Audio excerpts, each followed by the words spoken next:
Welcome to Inside the Cage. I'm your host, Terrell Campbell. With me, as always, are my two co-hosts, Jerome Spann and Jeff Fanning. And today we're going to have some great topics of discussion for you in the world of mixed martial arts. Now, we're going to first start everything off with just the topic of conversation that's been on everybody's and get Jerome's opinion.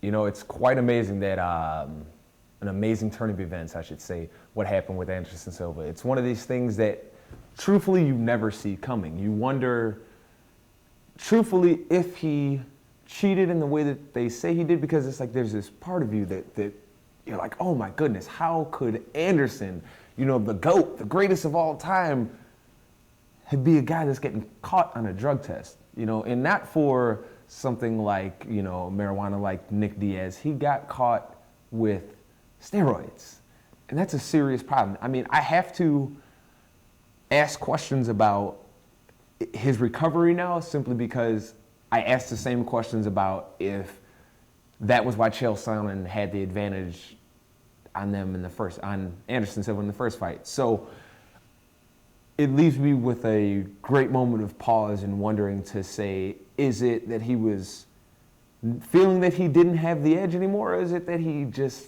really wanted to get back as fast as he possibly could, and he went about going through any means necessary to get back into the ring as fast as possible to wash the bad memories of the past two fights from his mind? I wonder if that is maybe the case. I don't know, but I will say I'm thoroughly disappointed and, you know, really, you know, like, kind of heartbroken about it. Anderson's like my favorite fighter of all time. You know, it sucks to see his name get tainted when you know he's at the end. You know, it really sucks. Silva's career, and even Silva saying that he didn't even do it, a lot of it leads me to believe, at least, the fact that maybe it was some of the supplements he was using that could test out as anabolic steroids, because there's a lot of supplements out there. I mean, we've seen it I've seen some of the stuff even like the WWE wellness policy that people failed because of the fact that some of those protein supplements all have a little bit of ingredient. Yeah, it's that one ingredient that'll actually come up as anabolic steroids. And it's weird too, because sometimes with these, like you're saying, with these, they can mix a couple of them and it gives you that bad result. And you could have not been taking it at all, but you mixed this stuff together and that's what it shows. In fact, I mean, with this kind of a situation, I mean, if he's never taken it, but he has taken these supplements, I mean, we could basically have like a false positive going on right now.